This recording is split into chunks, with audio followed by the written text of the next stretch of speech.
अशीच थांब बोलायला शिका गेला ते कुठली कडे दाबेवाडीची पोरगी दाबून बोलली बोलली का नाही मग इकडचं एखादं का उठणं झालंय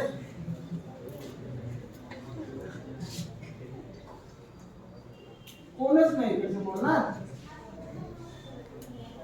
याचा अर्थ काय घ्यायचा तुम्ही तर हेच काम करताय सगळीकडे याचा अर्थ काय घ्यायचा एक धाबेवाडी नावाच्या आजरा तालुक्यातल्या एका आडवळणी गावातली एक शेतकऱ्याची पोरगी तिला लगेच समजलं मला काय सांगायला पाहिजे आणि इथे जमण्याचा उद्देश काय हे तिला समजलं आणि तिनं बरोबर सांगितलं की आम्हाला हे अपेक्षित आहे तुम्ही असे असे आहे तुमच्याकडे अपेक्षित आहे सगळं सांगितलं तिनं म्हणजे आता ही हुशार झाली शिकचं एक बी उठेना झालंय याचा अर्थ असा ही कुठं जाणार नाही ही कुठं चालल्यात कुठं चालल्यात आणि ही आहे तिथंच बसणार आहे घेऊन राहतात असा त्याचा अर्थ आहे सांगा की रे काय काय का जमलोय तेवढं सांगा इथं का जमलोय एकानं उठून सांगा कुणी बी का जमलो आहे आपण सगळे इथं ते पेट का करू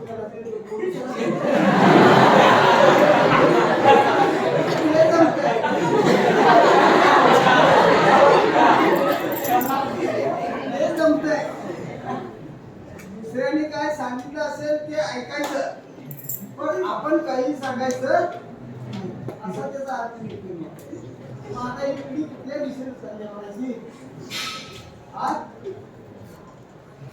त्यात सगळं ऐकायला पाहिजे त्यातलं खरं आपण काही बोलायचं नाही अशा दिशेने चालली आहे बघा काय काय करतात प्रबोधन करतात तर तुमच्या ताब्यात 2 वर्ष राहणार आहे 2 वर्ष राहणार आहे ना आणि यानंतर मग यांच्या ताब्यात येणार आहे हा बघा काय काय करतात पण यांची दिशा तुमच्या लक्षात येते का बघा यातील बोलकं कसं करायचं ते बघायला पाहिजे आपण लक्षात की नाही कारण बोलणाऱ्याच्या काही खपतंय न बोलणाऱ्याचं जगात काही खपत नाही लक्षात आलं की नाही म्हणून ऐकायला शिकायला पाहिजेच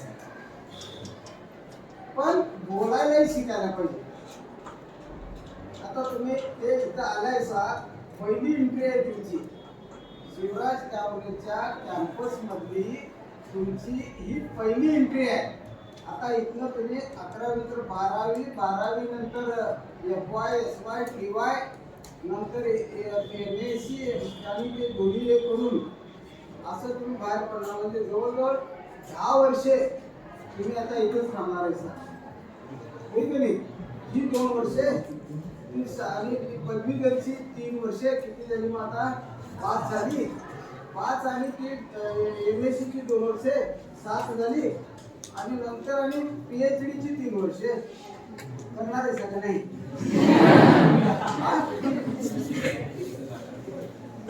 लगीन चौक्याची गडबड करायची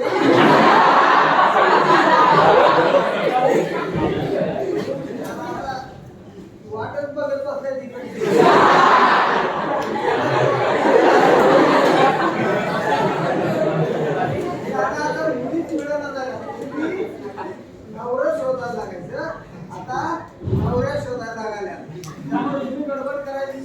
पूर्ण शिक्षण झाल्याशिवाय अजिबात दाबेडीचं मी सांगतो सांग तुझ्या बाबाला तुमच्या वडिलांच्या आमच्या आजोबाच्या दोस्तांनी सांगितले म्हणा पूर्ण शिक्षण झाल्याशिवाय मी घर सोडणार नाही शिवराज कॉलेज पण सोडणार नाही असं सांगायचं तुम्ही पण जमलं तर तसं सांगा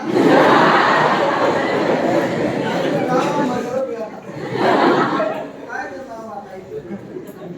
तर आता इथं आलायचा तर ऐकायचं आता इथं 10 वर्षानं तुम्ही बाहेर पडणार आहेसा पूर्ण परफेक्ट होऊन बाहेर पडायचं आता हे बघितलं का नाही इथं काय त्या नोकरीला आहेत काय पण आपला समाजात पुढच्या पिढीला काहीतरी समजावं काहीतरी चांगलं सांगता यावं म्हणून हे पोरापोरात नाही चाललंय असे काहीतरी आयुष्यात चांगलं ध्येय ठेवायचं समाजासाठी. आता तुम्ही ज्यांच्यासाठी तुम्ही ऐकायला बसलाय ना, त्यांनी आयुष्यात हेच केलं. नाव काय त्यांचं सांगा? ज्यांच्यासाठी आपण इथं ऐकायला बनवलायसा त्यांचं नाव काय? राजीव गांधी. कुणाचा मुलगा तो?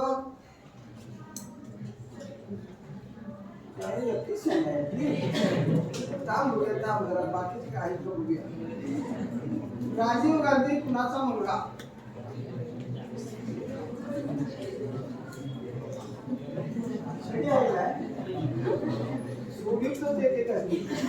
या भडव्यातली सगळं माहित आहे, माहित असून सुद्धा सांगत नाही. आत्ताच अशी मगरूर आहे तर मिशाळ्यावर कशी वागतील? राजीव गांधी कुणाचा मुलगा? राजीव गांधी कुणाचा मुलगा? त्याचा अर्थ काय बघा, एक तर यातली अर्ध्यासनी माहीतच नाही आहे आणि ज्यांना माहित आहे काय म्हणून सांगायचं, कशाला सांगायचं आणि काय तुम्ही विचारलं तर असला काय, हे कसं कमी करायचं बघा पुढच्या पिढी. तर राजीव गांधी कुणाचा मुलगा? नाही सांगतायत? विकतचे कोण दुसरे? डाबेवाडी सोडून बाकीची कुठली वाडी, भैरेवाडी बिरेवाडी काय काही काय? हा, राजीव गांधी कुणाचा मुलगा सांगता येईल? सांग आता. सगळी खुळीच आहे पडते सगळी. आपल्या भारताच्या पहिल्या महिला पंतप्रधान इंदिरा गांधी. हे माहित नव्हतं रे तुम्हाला? नाही काय रे म्हणायचे. आता ही वय किती असेल? 17. आता 10वी झाले त्याचा अर्थ किमान 15 तरी झाले असतील. हा 5व्या वर्षी शाळेत गेली आणि 10 वर्ष शाळेत राहिले, याचा अर्थ 15 वर्ष किमान आहेत का नाही? म्हणजे 15 कमी झालं वय. 15 वर्षात एकदाही तुम्ही ऐकलं नाही सा घरात किंवा बाहेर राजीव गांधी कुणाचा मुलगा? हा ऐकलं तसं नाही. याचा अर्थ काय माहिती आहे का? आता साहेब तुम्ही याचा अर्थ पुढच्या पिढीला जे सांगायला पाहिजे, बरोबर जे सांगायला पाहिजे ते सांगितलं जात नाही असा त्याचा अर्थ आहे. आणि जे नको आहे ते मात्र ते कुणालाही न विचारता 10,000 रुपयाचा मोबाईल काढतात. कितीचा रे? 10 का 15,000 ते कितीचा आहे ते?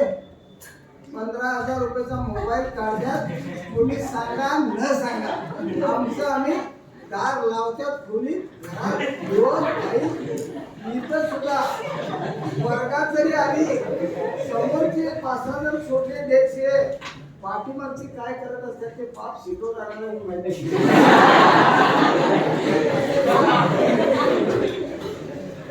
आता हे का सांगायला लागलोय तर अजून 10 वर्षे हे सांभाळ तुम्हाला इथं शिकायचं. आत्ता एंट्री झाली आहे. इथं कसं वागायला पाहिजे, इथं काय शिकायला पाहिजे, कुणाकडनं कसं ऐकायला पाहिजे हे समजावं म्हणून सांगायला लागलोय. लक्षात आलं की नाही? ते ठीक आहे, ते राजीव गांधी देऊन गेल्या तुमच्या हातात. राजीव गांधी देऊन गेल्या. राजीव गांधी जर जागे नसते तर हे आज तुझं नाव काय रे?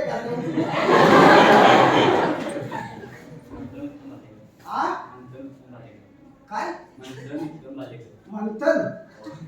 मंथन उत्तम गाव वज्र. या बात आहे. वडील काय करतात? शेतकरी. घरी कोण कोण येतात?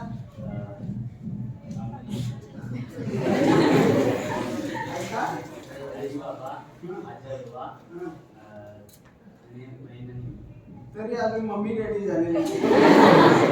आता याला ही मगाशी मम्मीच म्हणाल होती.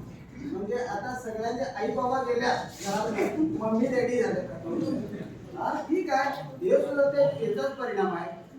तर हे सगळं बस हे आज ह्याच्या हातात 15 वर्षे वयाच्या एका शेतकऱ्याच्या पोराच्या हातात आज हा जो हे आलाय मोबाईल, याचा खरा कौल करता असेल करता कविता तर राजीव गांधी होते. मी माझं आणि त्यांचं वय सारखंच, म्हणजे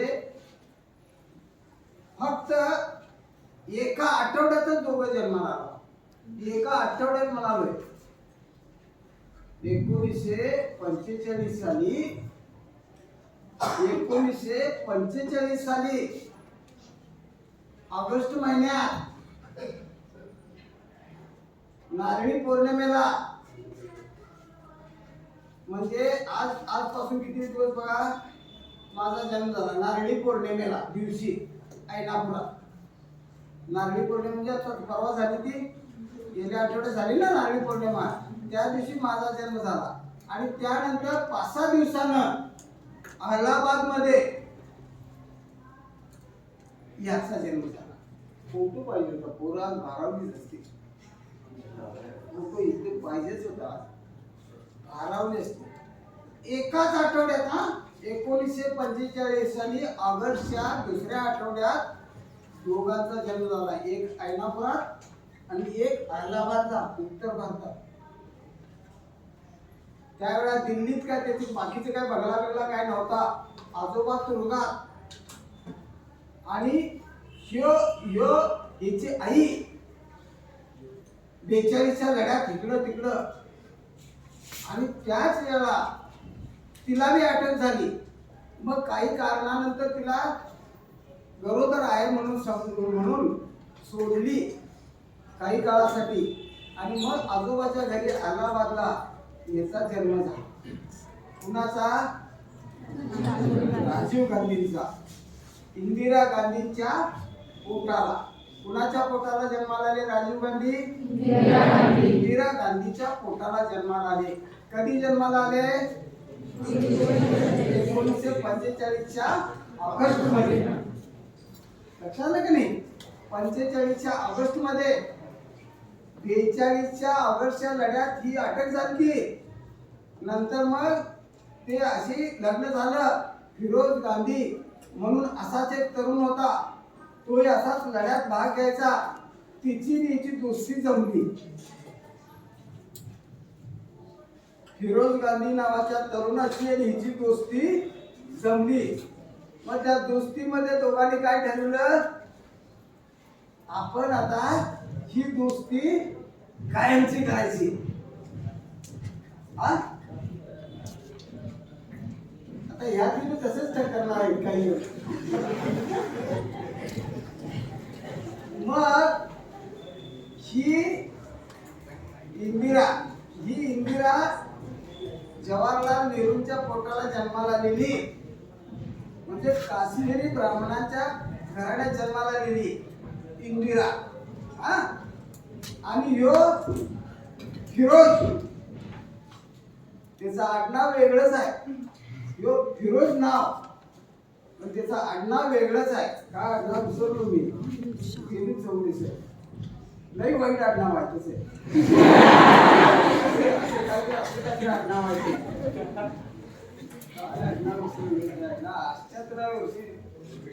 तो लवकर गेला, त्यामुळं त्याचं काय नाही. पण माझी अडचण झाली.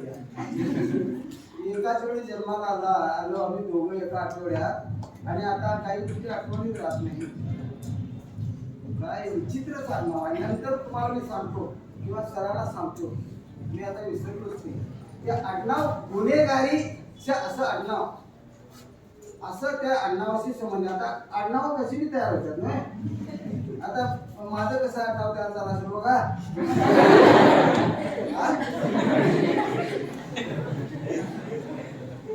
कुऱ्हाडे यांचं कदम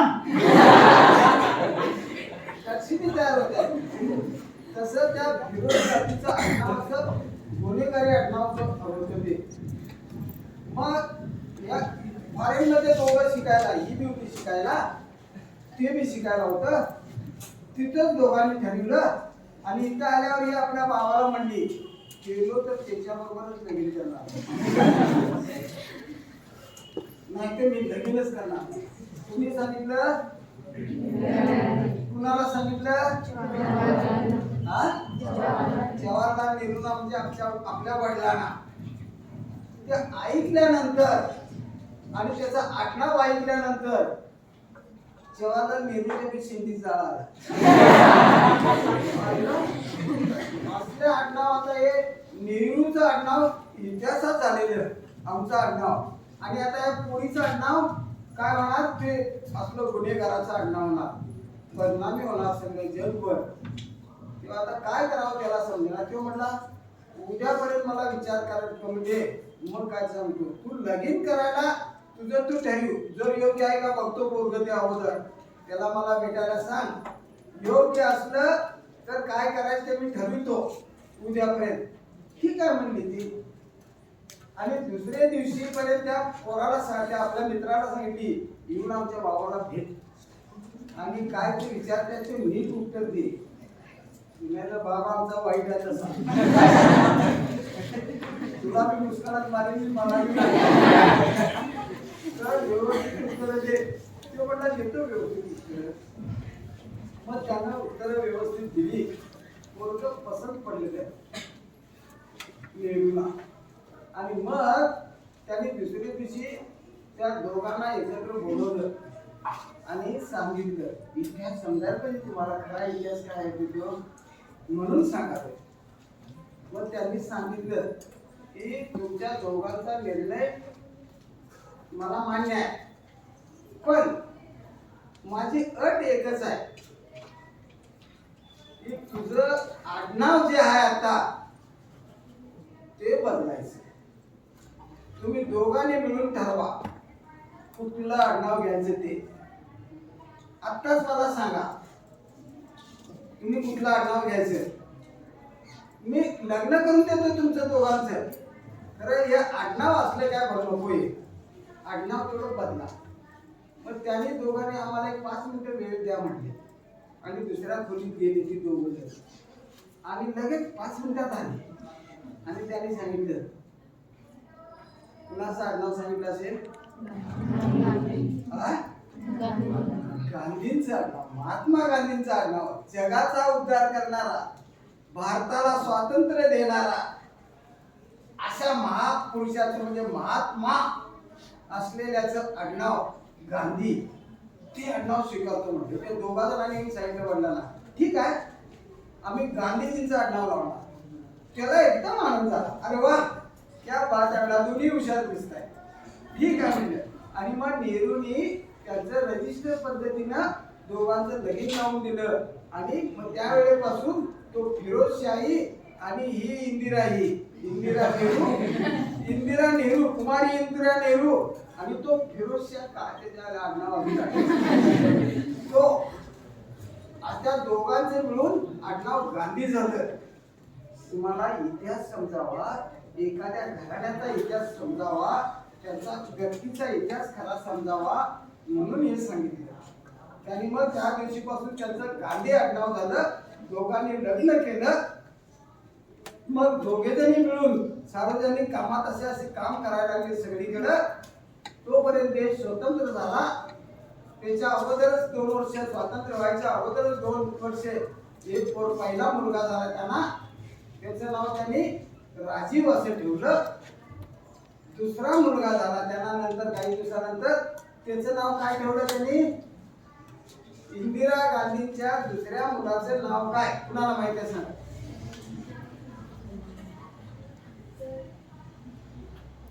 एकटेच छान वाटते एकटीच. इंदिरा गांधीच्या दुसऱ्या मुलाचं नाव काय? इंदिरा गांधींच्या दुसऱ्या मुलाचं नाव काय? काही खरं नाही सर. अशी तर अशी एवढी अज्ञानात राहायला लागली ही पण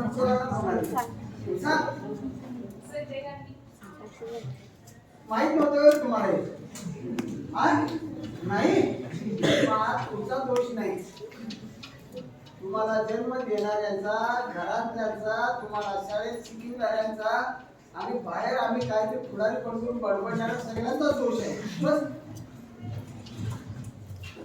हे तुम्हाला यापूर्वी सांगितलं नाही म्हणून ऐकलं नाही, ऐकलं नाही म्हणून समजत नाही. तुमचा तरी काय दोष आहे? जे सांगायला पाहिजे ते सांगितलं जात नाही असा त्याचा अर्थ आहे. तर ते दुसऱ्या 2 नंबरच्या मुलाचं नाव संजय गांधी, 1 नंबरच्या मुलाचं नाव राजीव गांधी. आणि मग ही मुलं वाढली. नंतर त्यांच्या वडिलांनी त्यांच्या आजोबांनी वृद्धत्वामुळं मग त्यांचा मृत्यू झाल्यानंतर ते भारताचे पंतप्रधान पदावर आले. ते पंतप्रधान पद लाल बहादूर शास्त्रींना काही काळ दिलं. लाल बहादूर शास्त्रींचाही मृत्यू झाला. आणि मग त्यानंतर मग पुन्हा कोण पंतप्रधान करायचं, कुणाला पंतप्रधान द्यायचं असा प्रश्न निर्माण झाला इतिहासात. त्यावेळेला आता ही धाडसानं उठली की नाही, तशी तिनं जाहीर सिद्धपणे सांगितलं, मी आहे ना, नेहरूंच्याच पोटाला जन्माला आलेली मी गांधी आहे. गांधी घराण्याचं नाव आजरामर करणारी नेहरू आणि गांधी या 2 घराण्यांनी तुमच्या देशाचा इतिहास घडवलाय की नाही, नेहरू आणि गांधी. मग दोन्ही नेहरूंची पोरगी आणि गांधींची सून असलेली मी आहे, मी हा देश सांभाळतो अशी ती पोरगी धाडसानं म्हणाली. आणि सगळ्या देशाने तिला पंतप्रधान केली, मान्यता दिली, सगळ्यांनी मान्यता दिली. मग ती देश सांभाळायला लागली, पंतप्रधान झाली. जगातली एवढ्या मोठ्या देशाची पहिली पंतप्रधान, महिला पंतप्रधान जगात कधी घडलं नव्हतं. इंग्लंडमध्ये, अमेरिकेमध्ये, रशियामध्ये, चायनामध्ये कुठंच घडलं नव्हतं, अजून घडलेलं नाही त्यांच्यात. एखाद्या महिलेला पंतप्रधान करायचं, एखाद्या महिलेला राष्ट्रपती करायचं. आता राष्ट्रपती सुद्धा महिलाच आहे की नाही तुमच्या देशाची. मग हा जो प्रकार आहे असलेच असल्या पाहिजे. त्या ती गावेवाडीची सुद्धा कदाचित पंतप्रधान होती का काय कुणास ठाऊक पुढं. तर मग असं हे घडला इतिहास. तिने चालवून दाखवला देश. 125 कोटीचा देश, 1-2 नवा, 125 कोटी लोकसंख्या आणि तिची पंतप्रधान. आणि सगळीकडनं भांडणं द्यायला लागलेली. इकडनं विरोध, तिकडनं विरोध, वरनं विरोध, समोरनं विरोध, चारी बाजूने विरोध. आणि मध्ये कसं घुसायचं या देशात आणि ताब्यात कसं घ्यायचा याचा सगळ्यांचा प्लॅन. पण ती म्हणली या बघतो एकेकाला पाय टाकशीला तर कटक करीन असली झाली. आणि मग शिखरच्यानी ती अगोदरच फुटलेलं होतं. 47 ला विभागणी झाली होती. इकडे एक देश भारताचा तुकडा पडला, तिकडे एक पडला. इकडं पडला त्याचं नाव पाकिस्तान ठेवलं, तिकडं पडला त्याचं नाव काय ठेवलं, बांगलादेश ठेवलं.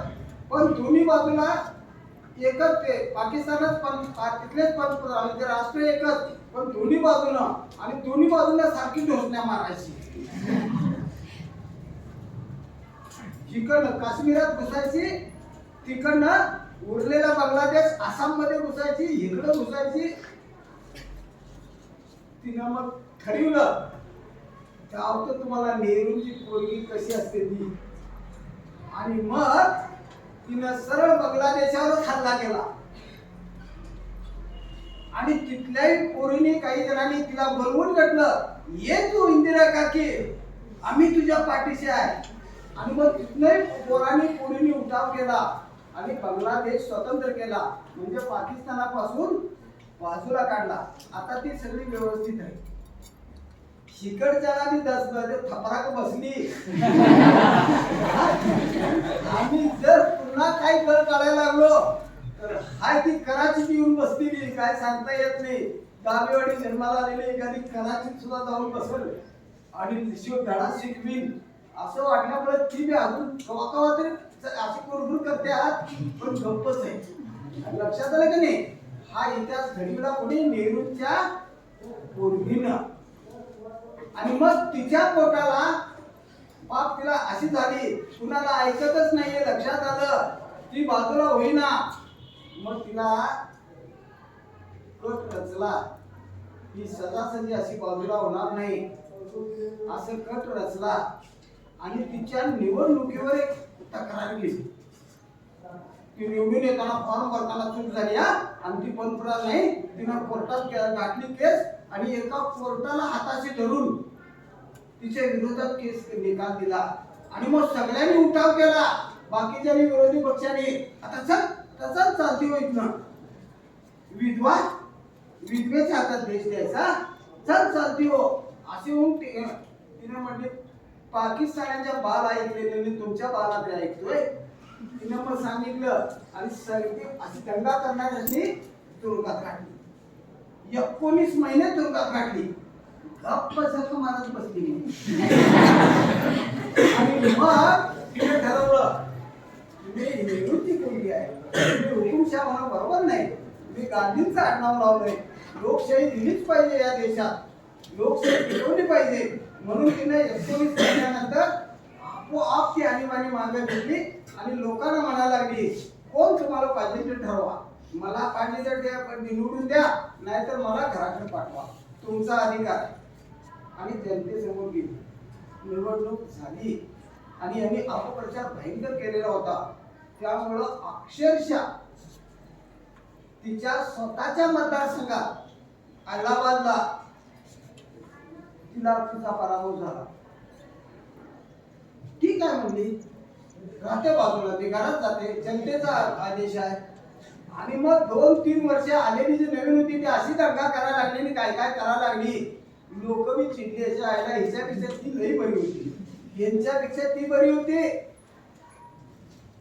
इतिहास त्याच भाषेत सांगितला तर तुमच्या पिढीला समजणार लिहिलंय काय ते एवढंच वाचून दाखवायला लागले असा औपचारिक पद्धतीनं तरी परीक्षेपुरतं लिहितील पण खरा इतिहास समजणार नाही म्हणून त्यांच्या भाषेतच सांगितलं पाहिजे म्हणून सांगायला लागले आणि या पोरांच्या आयुष्यातली ही सभा आठवणीचीच ठरणार आहे तर मग तिला हे झाल्यानंतर ही काय व्यवस्थित करण्यात एकमेकात भांडणं सुरू झाली आणि मग पुढच्या निवडणुकीला लोकांनी पुन्हा गेले तिच्याकडं काय बी कर इंदिरा तूच परत पाहिजेत आम्हाला आणि उभा कर सगळे आणि लोकांनी तिला 2 ठिकाणावर निवडून दिलं एवढंच नव्हे तर तिच्या एका पोरग्याला बी निवडून दिलं सुनेला बी निवडून दिलं आणि मग ती पंतप्रधान झाली पुन्हा पंतप्रधान झाली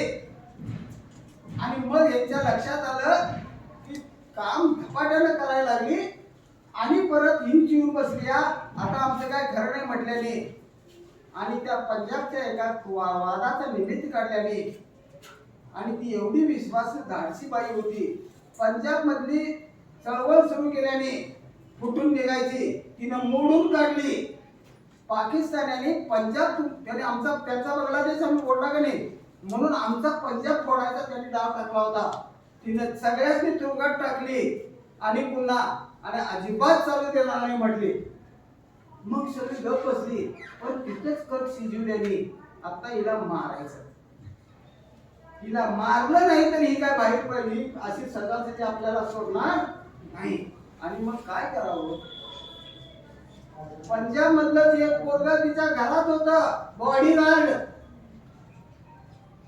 पंजाब मधलंच पोरगा बॉडीगार्ड होता तिचा विश्वासाने ते पंजाब मधला असू दे महाराष्ट्रात असू दे किंवा बंगालचा असू दे मद्रासचा असू दे तिचा सगळा देश म्हणजे तिनं आपलं घर मानलेलं कुटुंब मानलेलं होतं त्या पोराला हाताशी धरल्याने त्याला काय 100 कोटी रुपये त्याच्या घरात नेऊन टाकले असतील काय केलं माहित नाही त्या पोराचं डोसकं काय फिरवलं माहित नाही आणि एका सकाळी चल माझ्यावर ये मला जायचं आहे कार्यक्रमावर ती घरातनं बाहेर पडली पाप तिच्या दारातच गोळ्या काढल्या आणि कुणी गोळी काढली तिच्या संरक्षणासाठी ज्याला नेमलेला होता तिचं रक्षण करण्यासाठी ज्याच्या हातात बंदूक दिलेली होती त्याच मूर्ख कार्ट्यानं तिला तिथंच गोळी काढली हो आणि मारलं सगळं जग हादरून गेलं हे भारतातली शाली आहेत का खुली काय समजे ना. कशाला मारायचं त्या पोरीला बाप बाप. एवढी कर्तव्यवान महिला पंतप्रधान आहे, इतिहास रचलिया, कशाला मारायचं. असं असं सगळं जग हरवलं. पण तिचा खून आपणच केला.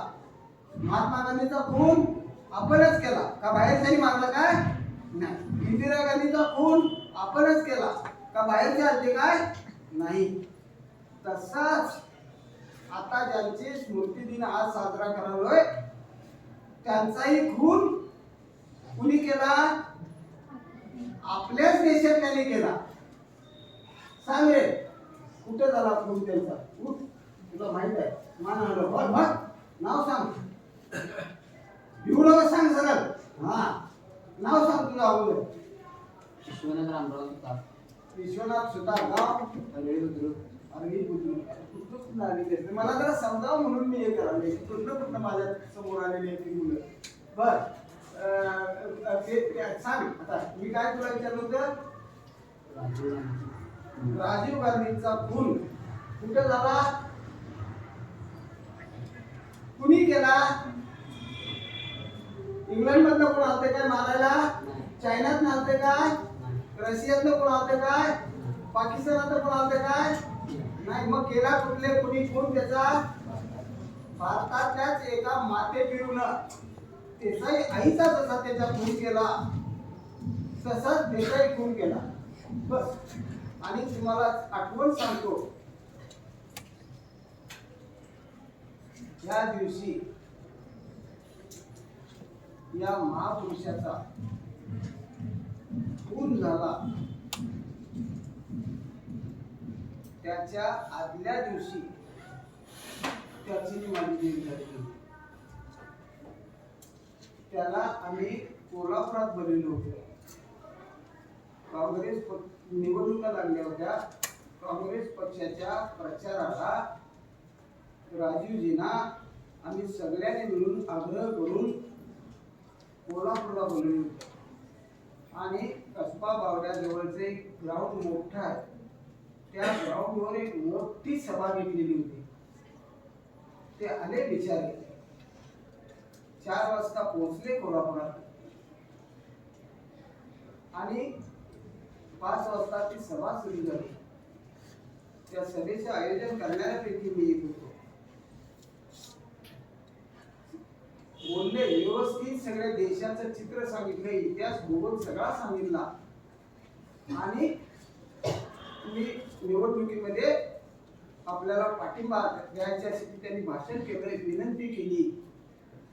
आणि तिथनं सरळ गायकवाड म्हणून खासदार होते, त्यांच्या जवळच घर होते, त्यांच्या घरी गेले, चहा घेतला आणि तिथनं बेळगावला त्या गायकवाडांच्या घरापर्यंत आम्ही त्यांच्याबरोबर होतो. तिथनं ते सरळ गाडीत बसले, ते बेळगावला गेले. दुसरे दिवशी सकाळी उठले आणि मद्रासमध्ये ते गाव कुठलं मी आता आठवत नाही मला, तिथे त्यांचा कार्यक्रम प्रचार सभा होती. त्या प्रचार सभेसाठी म्हणून मग तिथून विमानानं तिथे गेले. विमानातनं उतरले 10, 10:30, 11च्या दरम्यान.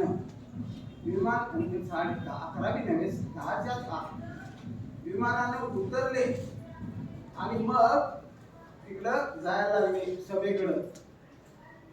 जाताना असे काय फार पोलीस आपले तुम्ही थांबा, काय होत नाही मला म्हणून ते नेहमी सवय त्यांची गर्दीत मिसळायचे, माणसाला भेटायचे, हस्तांदोलन करायचे आणि मग पुढे जायचे.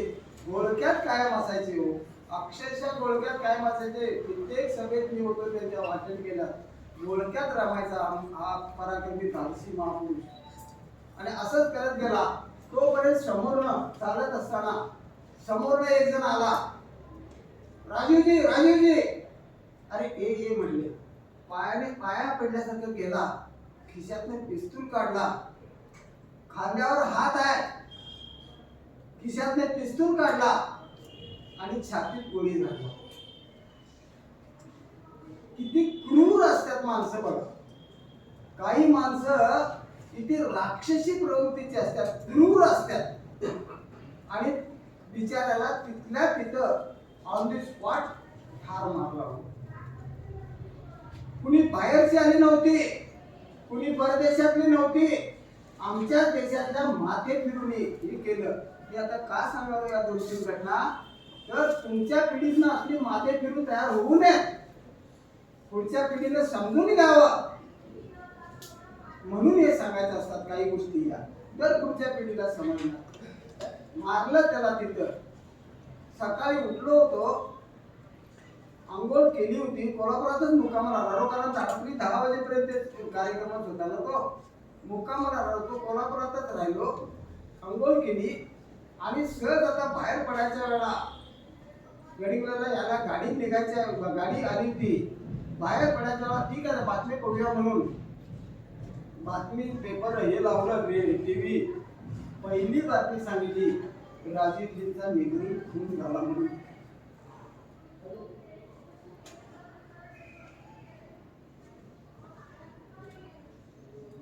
सुचच नाही काय. अरे 12 तासापूर्वी काल 10 वाजता त्याच्याबरोबर होतो आणि आज 10 वाजायच्या आत त्याच्या मृत्यूची बातमी. कोल्हापुरातली ती सभा माझ्या नेत्याच्या आयुष्यातली शेवटची त्या एक सभा ठरली. का सांगायला लागले हे, तर तुमचा आमचा या इतिहासाच्या महापुरुषाशी कसा भावनात्मक नाता असतं, संबंध असतो, प्रसंग असतात. त्यातला एक प्रसंग म्हणून हा प्रसंग मी सांगितला. शेवटची सभा राजेंची कोल्हापुरात झाली. तिथनं संकेश्वर गेले ते जळगावला आणि तिथं दुसऱ्या दिवशी सकाळी त्यांचा निवडून खून केला गेला आमच्याच लोकांनी. का तर सिलोन आणि भारत यांच्यामध्ये समझोता करायचा त्याने प्रयत्न केला. तो समझोता नको होता काही जणांना.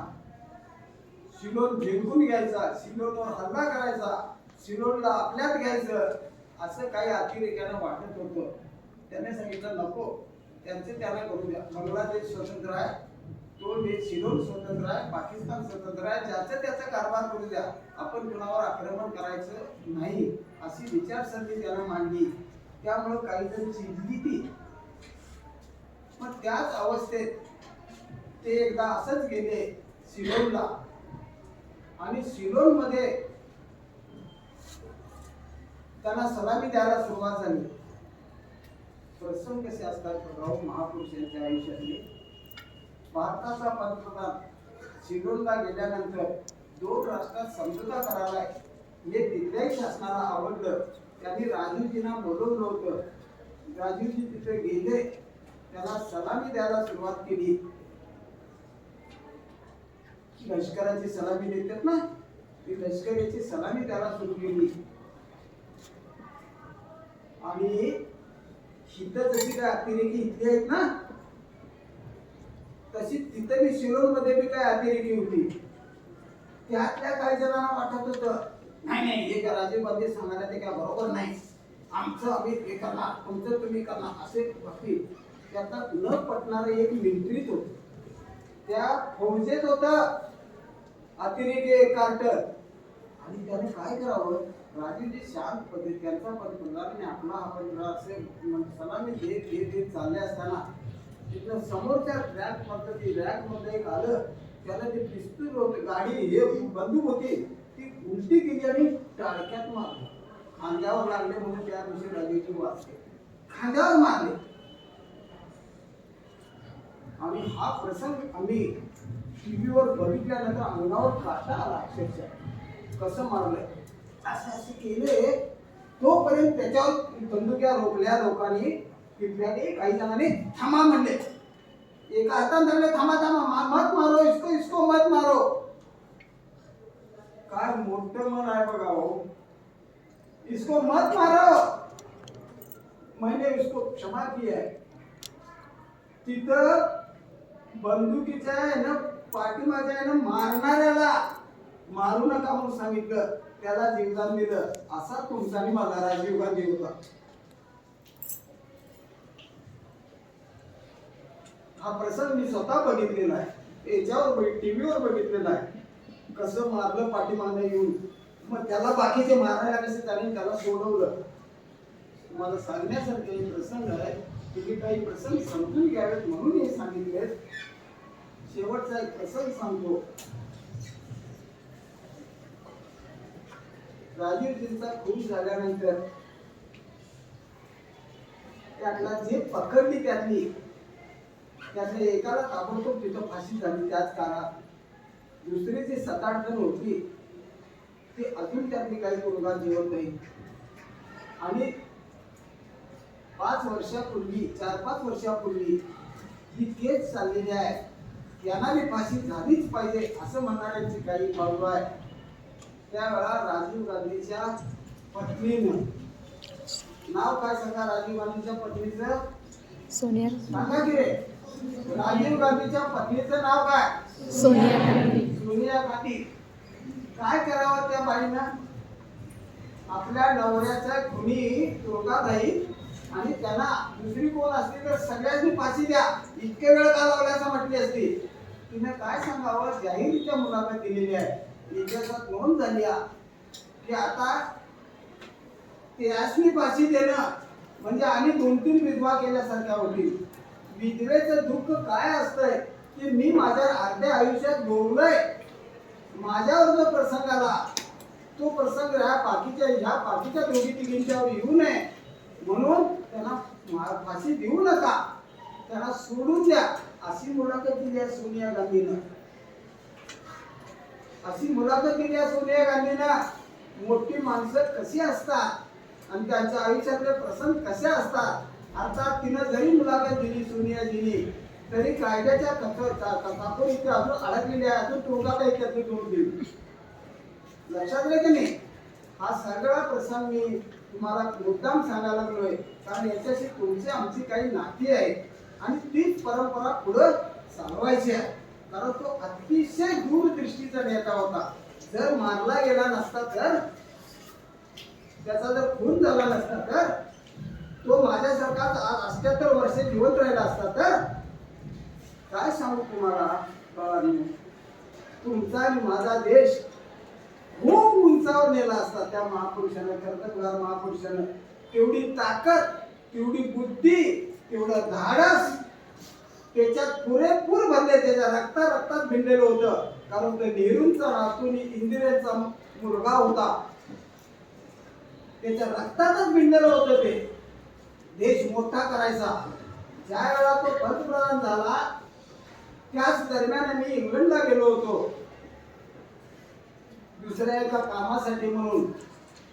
त्यावेळा तिथे फिरताना मी बघितलं की आता पोराच्या हातात फोन आहे की नाही, असा मोबाईल घेऊन काही माणसं इंग्लंडच्या त्या रस्त्यानं अशी बोलत जायची. मला त्यावेळा धक्का बसला. शाळेला कनेक्शन नाही, वायर नाही, जोडलेलं कुठं नाही, तरी पण कसलं मशीन शोधून काढले. हे बोलतंय ते तिथं 100 किलोमीटरवर ऐकायला आले आणि ते तिथनं बोलतंय ते ह्याला ऐकायला लागले. काय अजब आहे.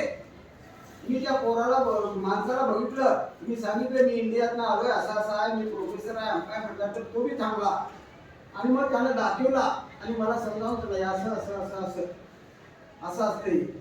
मोबाईल आयुष्यात पहिल्यांदा इंग्लंडच्या रस्त्यावर बघितला आणि त्याच वेळा माझा नेता पंतप्रधान झालेला होता आणि माझ्या मनात आलं की माझ्या देशात केव्हा असं येईल रस्त्यावर, घराघरात केव्हा जातील मोबाईल.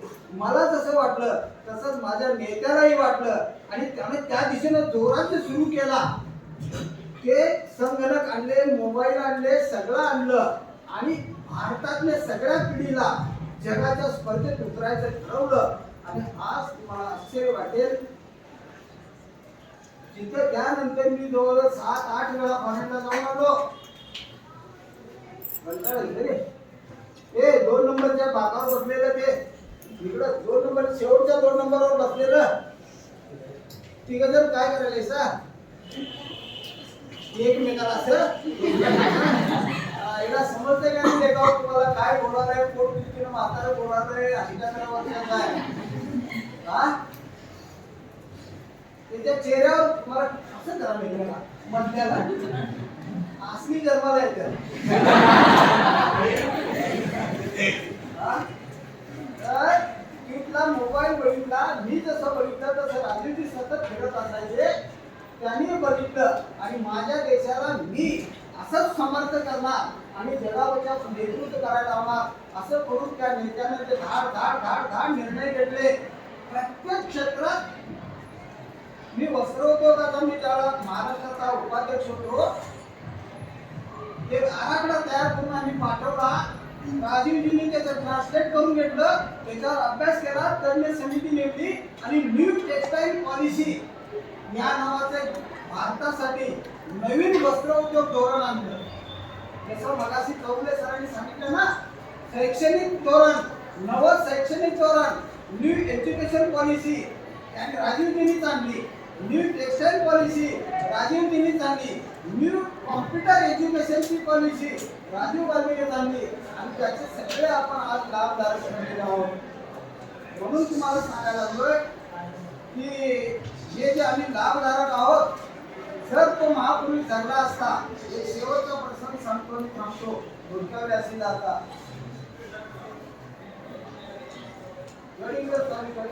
तुम्हाला घ्यायचं काँग्रेस पक्षाचे असा राजीव गांधींच्या पंतप्रधानपदावर असताना मग निवडणूक जाहीर झाली. मी त्याला आमदार होणार असं म्हणून असायचंच मी त्याला, तर मी पण आमदार होणार, मी पण आमदार होणार आणि मी तिकीट मागितलं.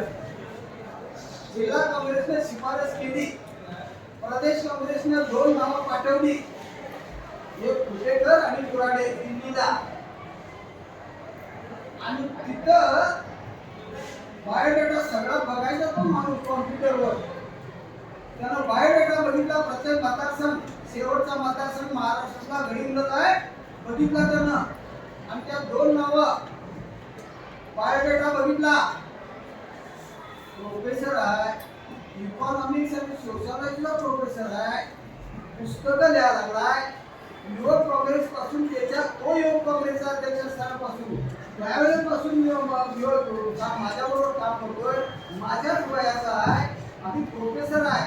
सरकारांनी मी सरकारांनी तो बायोडेटा त्याच्यावर दारात घेऊन घरात घेऊन दिला होता. राजीवजी देखिए ये हमारा लेबर है गडिंग्लज वाला, ये अच्छा आदमी है, प्रोफेसर है, ऐसा ऐसा है, उसको देना चाहिए, हे देंगे म्हटला.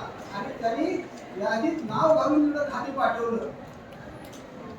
बलराम जाखड आले यादी घेऊन. मग इथे महापुरुष होते महाराष्ट्राचे मुख्यमंत्री, जे अजून मी महाराष्ट्रात सोडत नाही, अजून मी ते म्हणतील तेच महाराष्ट्रात घडतंय. नाव काय सांगा? हुशार आहे सगळे. आता मलापासूनच्या पकडण्याचा परिणाम आत्ता पवारांच्या दिसायला लागला.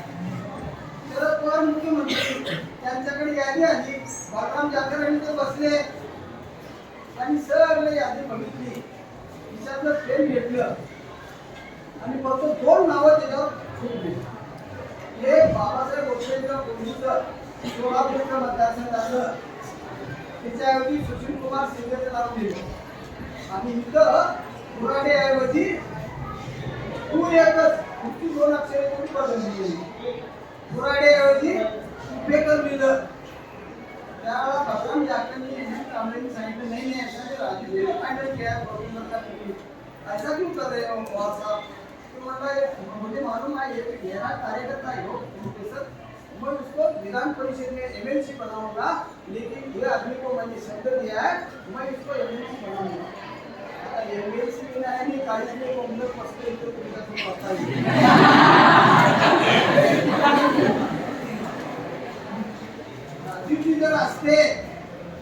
राजीवजी जर असते घाम फोडला असता बारामतीवाल्याला. काय रे तू शब्द दिला होतास ना गडिंग्लजच्या प्रोफेसरला एमएलसी करायचा, काय चाललंय तुला म्हणून विचारले असते. पण माझ्या आणि तुमच्या दुर्दैवानं ही निवडणूक व्हायच्या त्याच निवडणुकीचा मगाशी प्रसंग सांगितला हो, त्याच निवडणुकीचा प्रसंग सांगितला. तिकडची शेवटची सभा घेऊन गेले आणि निवडणूक व्हायच्या अगोदर त्यांचा खून झाला आणि माझ्याचे आयुष्यभर आमच्यासारख्या अनेकांना निसरावं लागतंय. निदान पुढच्या जन्मात तरी असं घडू नये एवढी अपेक्षा करूया. आणि तुम्ही सगळ्यांनी आता कुठं मिळेल तिथं किंवा आता साहेब सांगणारे ते शांतपणे विश्रांती घ्या जरा आणि नंतर ऐका. आता लगेच कंटिन्यू करणार नाही तर थोडं झोपायला लागतील. हा फ्रेश होऊन ऐका. आणि राजीव गांधींचं चरित्र तुम्ही समजावून घ्या. मिळेल तिथं वाचा. वाचणार काय नक्की बघा सांगतो. नाहीतर परत पुढच्या वर्षी येईल आणि पुढच्या वर्षी मला इथं आणायचं आणि ह्या नाटकांच्या समोर उभा करायचं. मग यांना मी 5 प्रश्न विचारणार आणि 5 राजीव गांधींच्या संदर्भात.